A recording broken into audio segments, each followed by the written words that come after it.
Hello everyone, welcome to Aarti Jinish vlogs. ને આજે છે રામનવમી, તો બધાને રામનવમીની શુભકામનાએ. હેપી રામનવમી. હેપી રામનવમી. આજે હું બનાવવાની છું સરગવાની સિંગનું શાક, જે બહુ હેલ્ધી હોય છે. તો ચલો બનાવીએ. તો સિંગ બફાઈ ગઈ છે, ગ્રેવી બનાવી લીધી છે. તો ગ્રેવીમાં મેં અદરક, લસણ, મરચાં, કાંદો, ટમેટાં, તલ, સાકર, સિંગ નાખીને પીસી લીધું છે. અને મસાલામાં મેં નાખ્યું છે આમાં ધાણા જીરું પાવડર, મરચાં ભૂકી, ગરમ મસાલો, નમક અને થોડીસી સાકર નાખીને મસ્ત પીસી લેવાનું છે. ગ્રેવીનો કલર પણ મસ્ત આવી ગયો છે. અને એક કઢાઈમાં હવે આપણે બેસનને શેકી લઈશું. હેલો એવરીવન, તો હમણાં હું બનાવું છું સરગવાની સિંગનું શાક. તો ઘણા ટાઈમ પછી હું બનાવવાની છું, તો ચલો બનાવીએ. તો મેં ગ્રેવી તો રેડી કરી લીધી છે, સિંગ બફાઈ ગઈ છે. તો બેસનને પહેલાં આપણે શેકી લઈશું. બેસન આપણું શેકાઈ ગયું છે. હવે એને એક પ્લેટમાં નીકાળી લઈશું. અને એ જ કઢાઈમાં હવે તેલ નાખશું. પછી રાઈ જીરો ફૂટે એટલે ગ્રેવી નાખી દઈશું.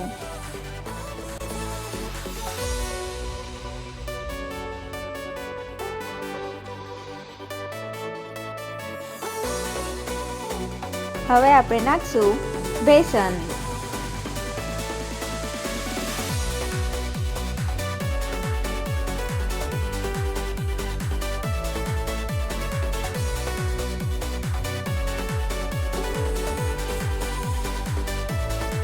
હવે નાખશું આમાં પાણી અને ગેસની ફ્લેમને મીડિયમ રાખીને આને પ્રોપર આપણે મિક્સ કરી લેશું.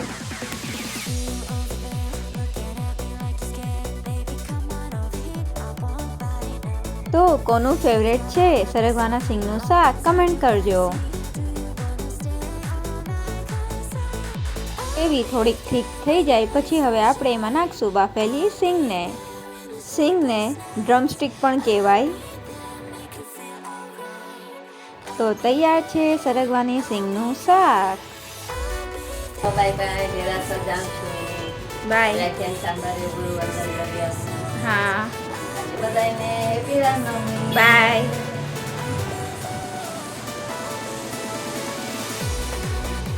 તો આજે છે સન્ડે, બધાને છે છુટ્ટી. તો રસોઈ તો થઈ ગઈ છે. સરગવાનું સિંગનું શાક, દાળ ભાત, રોટલી બાકી, સલાડ કટિંગ થઈ ગયું છે. તો જીનીશ ગયા છે હેર કટ કરવા માટે. મમ્મી, ભાઈ, ભાભી બધા ગયા છે દેરાસર દર્શન કરવા માટે. તો આજે રામનવમી છે. હવે જોઈએ સાંજનું અમારું શું પ્રોગ્રામ છે. શાયદ જીજુ આવવાના છે. તો આ જોઈ સન્ડેનું રૂટીન. સન્ડે તો આમ ફટાફટ વયો જાય આવે એવો. તો ચલો ફટાફટ કામ કરું, પછી રેડી થઈ જાઓ, પછી જમી લઈએ. રસ પણ તૈયાર છે, રસ પણ મેં બનાવી નાખ્યું છે.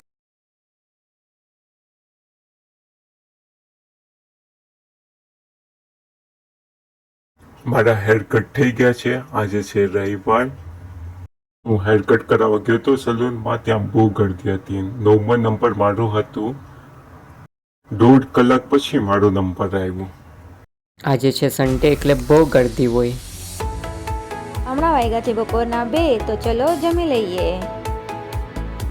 જમીને આરામ કરીને પછી મેં આ મકેન ફ્રાય કર્યા. તો હમણાં વાગ્યા છે બપોરના 5. કોના ફેવરેટ છે આ કમેન્ટ કરજો.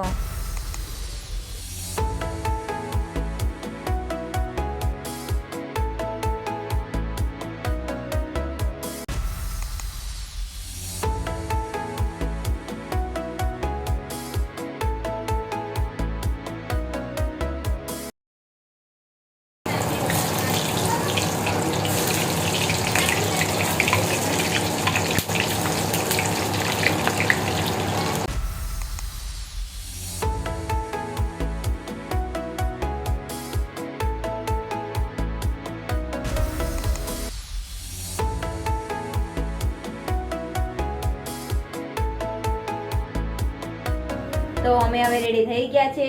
જીજુ આવે છે ઘરે આજે અમારા. પછી અમે જાશું બારે ડિનર કરવા માટે. તો હવે જીનીશ લેટેસ્ટ ન્યૂઝમાં શું છે તમારા પાસે કહેવા માટે?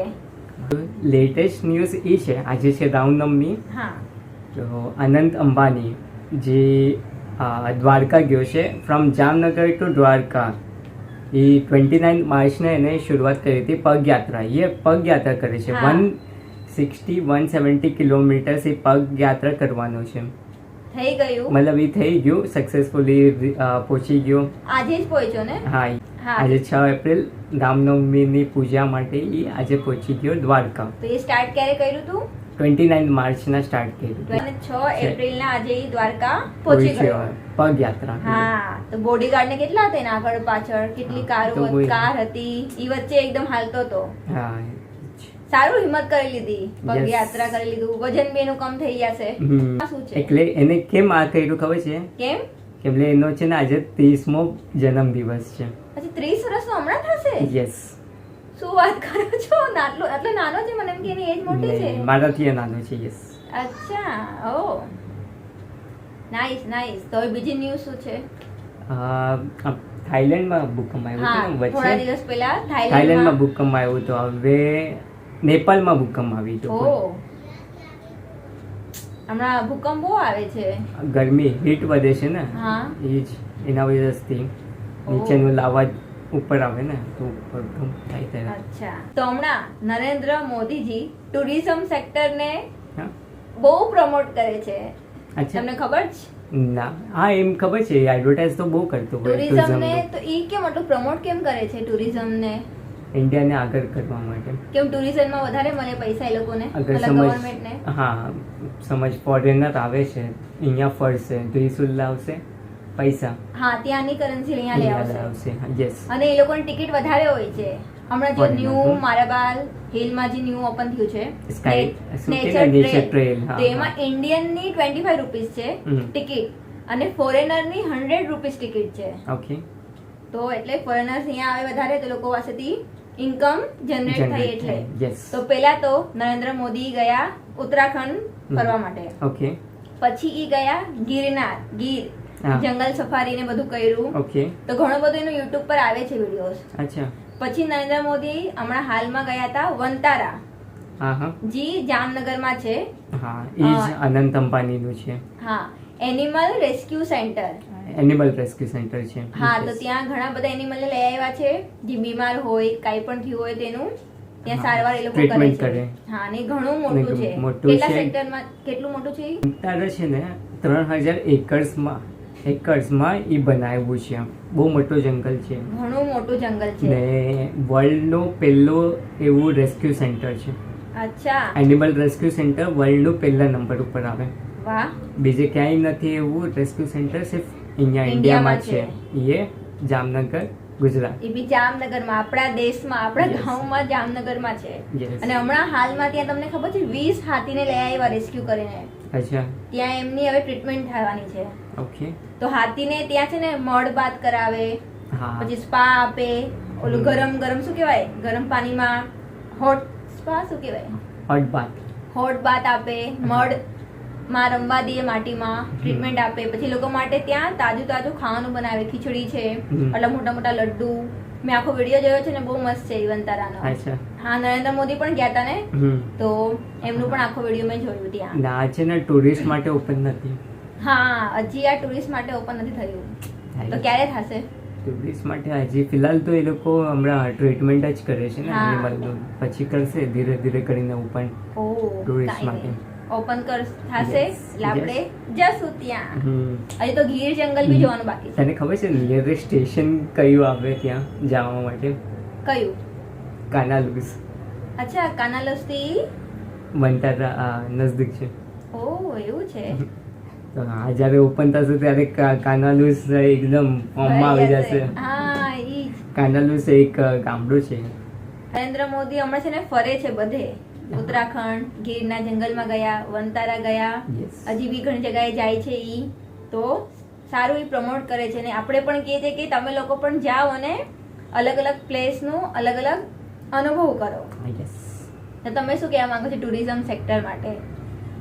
ટુરિઝમ સેક્ટર હમણાં હાલમાં જ ઉભરે છે. આ હા. લોકડાઉન પછી જ સ્ટાર્ટ થયું છે ટુરિઝમનું વધારે હા. ક્રેઝ. પેલા આટલું નતું પહેલા આટલું ટ્રાવેલિંગનું. ટ્રાવેલિંગનું આટલું નહોતું, હવે હાલમાં જ ચાલુ થયું છે એટલું. લોકો જાય છે હા અલગ અલગ જગા પર જાય અને પછી લઈ આવે ફ્રીજ મેગ્નેટ એને ચપકાવી દે. હા એ ઘણાનું હોય ફ્રીજ મેગ્નેટનું. મેં હમણાં સ્ટાર્ટ કર્યું. અમે લોકો ક્યાં ગયા હતા આપણે? ઘણા જે એકદમ ટ્રાવેલ લવર હોય ને તે તો હા. પૂરું કેટલા એના તો હું બી છું ટ્રાવેલ લવર, પણ મેં આજ સુધી એક બી ફ્રીજ ફ્રીજ મેગ્નેટ નથી લીધું ને. ઈ જ તો છે. ઘણા એટલા ક્રેઝી હોય ને કે ઈ જઈને ફ્રીજ આઈ નો ઘણા મેગ્નેટ. આખું ફ્રીજ આમ ભરેલું હોય. Yes. પણ મને ત્યારે નોલેજ નતું અને હમણાં છે ને મને આમ ક્રેઝ થઈ ગયો છે ફ્રીજ મેગ્નેટ નો. આપણે ઉટી ગયા ને ત્યારથી મને ઇન્ટરેસ્ટ મન થયો થઈ ગયું કે આ લાવો તો. ફ્રીજ તો મેગ્નેટ. ફર્સ્ટ ફ્રીજ ક્યાંથી મેગ્નેટ તો ઈ ક્યાંથી આઈડિયા આવી તને કે આ ફ્રીજ મેગ્નેટ જેવું કંઈક વસ્તુ હોય જે જગ્યા ઉપર ગયા હોય તો એનો ફ્રીજ મેગ્નેટ લેવાનું હોય. ઈ મેં છે ને એક વિડીયો જોયો હતો. એક જયદીપ પટેલ છે, ઓકે, ઈ વિડીયોઝ બધા બનાવે તો એના Okay. ફ્રીજમાં છે ને ઘણા બધા લાગેલા હોય. અચ્છા, તો ત્યારથી મને ખબર પડી કે હા ફ્રીજ મેગ્નેટ કાંઈ હોય.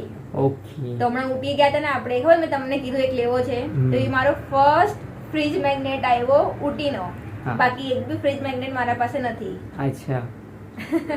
અને હા હજી એક વાત, હમ. આપણે હિમાચલ જઈએ, ઉત્તરાખંડ જઈએ, કાશ્મીર, ઓકે, એ લેહ લડાખ હમ. યા અરુણાચલ પ્રદેશ, ઓકે, બધી જગ્યાએ તમને માઉન્ટેન જોવા મળશે યસ, અને સ્નો જોવા મળશે. યસ. તો બધાનું પોઈન્ટ ઓફ વ્યૂ કેવું હોય કે ત્યાં તો ખાલી માઉન્ટેન છે, હમ. ત્યાં તો ખાલી સ્નો જોવાનું હોય, બરાબર? બરાબર. તો એમાં શું મજા આવે? તો તમે તો- એમાં તમે શું કઈ ઓપિનિયન આપો, એમાં શું કહી શકશો? હું મારી ટિપ્પણી એ આપું છું હા. કે ભલે લાગે તમારે એક જેવું છે હા કે આ માઉન્ટેન ને સ્નો ને એ બધું એક જ જેવું છે, બરાબર? હા મગર અલગ જગાની છે ને એક અલગ અહેસાસ હોય, અલગ ફિલિંગ હોય. અગર તમે એમ જ જોશો ને કે આ માઉન્ટેન એ બધું તો તમારે કંઈ દેખાશે જ નહીં, મજા એ જ નહીં ફિલિંગ એ આવે. નહીં આવે. હા જે એકચ્યુઅલ ત્યાં જઈને તમે મહેસૂસ કરશો, એ ફીલ કરશો, એ બ્યુટીને તમે નિહાળશો, મતલબ જે જગ્યા ઉપર જાય છે ઓફકોર્સ એને તો નિહાળશો જ ને. હા. તો એ નિહાળશો તો તમારે એક અલગ જ અહેસાસ આવશે નેચરને જોવાનું, નિહાળવાનું, હા ફોટોઝ ક્લિક કરવાનું, રીલ્સ બનાવવાનું, એન્જોય કરવાનું. હા તો પ્લેસીસના બારામાં બોલતી હતી તમને હું, કે કોઈ બી પ્લેસીસ જાઓ છો તમે સરખી જ દેખાશે. બધાનું એવું સોચે, હમ. તો એવું ના હોય. બધા પ્લેસનું અલગ અહેસાસ હોય, હા. અલગ ફિલિંગ હોય. અને તમે કોઈ પણ પ્લેસ પર જાઓ છો તો ત્યાં કચરો નહીં કરો. ઘણા Yeah. લોકો આવતા હોય, ટુરિસ્ટ પબ્લિક, પ્લાસ્ટિકની બોટલ, વેફરના પેકેટ બધું જ્યાં ત્યાં ફેંકી દે. અને તંબાકુ ખાવાવાળા પિચકારી મારી મારીને જગાની સુંદરતાને ખરાબ કરે. હા અમે હમણાં વ્હાઈટ રન ગયા હતા રન જોવા. તો વ્હાઈટ રનમાં બી કેટલી બધી પિચકારી મારેલી હતી, લાલ લાલ. રનને પણ છોડતા નથી, એને બી બગાડી નાખ્યું. વ્હાઈટ સેન્ડ ને રેડ સેન્ડ કરી હા બધી પિચકારી મારેલી હતી વ્હાઈટ રનમાં. તો હું કહું છું બધું રિસ્ટ્રિક્શન હોવું જોઈએ. આ ટુરિસ્ટ પ્લેસ પર છે ને ત્યાં બોર્ડ લગાવેલા જોઈએ, ફાઇન તમને તો ભરવી પણ- પડશે. જો આજકાલ કેવું થઈ ગયું છે જમાનો, હા સામે બોર્ડ પર લખેલ છે કે યાં પે થૂકના મના હે, ને એના નીચે જ તમે જોજો કેટલા બધા પિચકારી હશે. મતલબ ગલત જે છે. એમ નહીં કે એ લોકો ભણેલા ગણેલા નહીં હોય, એ લોકો ભણેલા હશે, વાંચતે આવડતું હશે તો તો પણ વાંચશે નહીં, સામે લખ્યું હશે તો ઉલટાનું ઈ કરશે. હા એ એકચ્યુઅલી પણ પ્લેસની સુંદરતા તમે નષ્ટ કરો છો. એટલું સુંદર પ્લેસ છે વ્હાઈટ રન. યસ. તમને લાલ લાલ બધું દેખાશે રન પર. એકચ્યુઅલી પ્રોબ્લેમ શું છે ખબર છે? આપણા એજ્યુકેશન સિસ્ટમમાં મેનર્સ નથી, એ નહીં શીખવાડે તમારે કંઈ. હા કેમ નહીં કરવાનું શીખાડશે તો એ પબ્લિક નહીં કરે. એ તો કચરો ત્યાં જ ફેંકી આવશે, જ્યાં લખ્યો છે નહીં કરવાનું થ્રો ત્યાં જ બધું ગંદુ કરી આવશે. એ તો છે. તો હું ખાલી આટલી વિનંતી કરું છું કે તમે ક્યાંય પણ ફરવા જાઓ તો ત્યાં કચરો ના ફેંકો અને એ પ્લેસની સુંદરતાને જેમ છે એમ જ રહેવા દો. જैसे કે હા. મારો ફ્રેન્ડ એક થાઈલેન્ડ ગયો હતો. વાહ હા, થાઈલેન્ડમાં એને શું કીધું કે એ લોકોને ટ્રાફિક રૂલ એકલા સ્ટ્રિક્ટલી ફોલો કરે, એ લોકોને પોલીસવાળાની જરૂર ના પડે ને કોઈ હોર્ન ના વગાડે. અચ્છા કોઈ તો હોર્ન ના ત્યાં વગાડે, ટ્રાફિક સિગ્નલ હોય કે નહીં? સિગ્નલ હોય, બધા રૂલ્સ ફોલો કરે. અચ્છા અને આપણે ઇન્ડિયામાં તો હોર્ન વગાડ્યા વગર કામ જ ના હાલે. નહીં, ગવર્મેન્ટ તો ઘણું કરે છે પણ પબ્લિક જ Follow સમજતી નથી નથી, કરતી. ફોલો નથી કરતી રૂલ. પબ્લિક પ્રોપર બધું ફોલો કરવા લાગે ને તો આપણો દેશ ક્યાં આગળ નીકળી જશે. તો પહેલા અમે ગયા માર્કેટ, પછી જાશું ડિનર કરવા.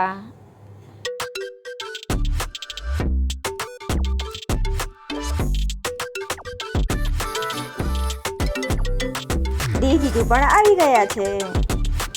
ડિનર અમે કરી લીધું છે, દીજીજુ ગયા ઘરે. હવે અમે પણ જઈએ છીએ અમારા ઘરે. ભાજી મેં લઈ લીધી છે, ગુવાર, ફણસી, ટમેટા તો આજનો દિવસ ફટાફટ વયો ગયો. અમે લોકો ડિનર કરીને ઘરે આવી ગયા છીએ. તો ચલો હવે અમે જે આચારી બા વેબ સિરીઝ જોતા હતા, સિરીઝ નથી, મૂવી છે. મૂવી, હા સોરી. તો અમે લોકોએ છે ને આજે એક ન્યૂ મૂવી જોઈ. એ કેમાં આવી ન્યૂ મૂવી? જીઓ સ્ટારમાં. જીઓ હોટસ્ટાર. હા, જીઓ હોટસ્ટાર. નામ શું છે એમનું મૂવીનું? આચારી બા. આચાર બનાવીને વેચે. હા. ગામડામાં રહેવાનું છે ને ગામડામાં એ આચાર બનાવીને આચાર વેચે વેચે છે. હા, તો ઈ 1.5 કલાકની મૂવી ખાલી છે, હમ. પણ મસ્ત મૂવી છે. તમારી કેટલી જોવાયું આપણું મૂવી? 1 hour જેટલું જોવા ગઈ 1 છે. કલાકની જોવાઈ ગઈ છે. હવે બીજી બાકી છે તો જોઈ લઈએ. યસ. તે સ્ટોરી મસ્ત છે. ગામડાનું શૂટિંગ તમને જોવા મળશે. એ કેવી રીતના બિઝનેસ કરે છે આચારનો ઈ. અને આ બધા ગુજરાતી કેરેક્ટર જ છે. ઓલી ખીચડીમાં હતી ને આ હંસા નહીં, હંસા કેરેક્ટર બધા સારા લીધા છે. તો હા. તમને જોવાની મજા આવશે. તો અમે લોકો સજેસ્ટ કરીએ છીએ કે તમે લોકો ઈ જોઈ શકો છો. ફેમિલી સાથે જોવાય એવી મૂવી છે. યસ. તો મૂવીનું નામ છે આચારી બા. ઠીક છે. યસ.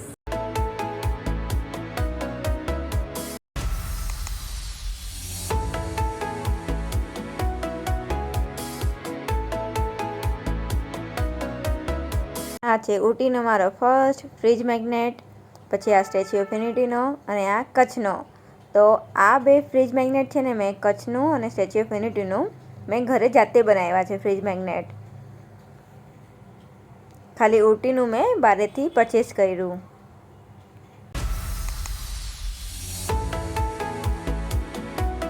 તો ચલો હવે બસ આરામ કરશું, સુઈ જાશું. કાલે પાછી અમારે બેવની ઓફિસ છે. હા, ચલો બાય બાય.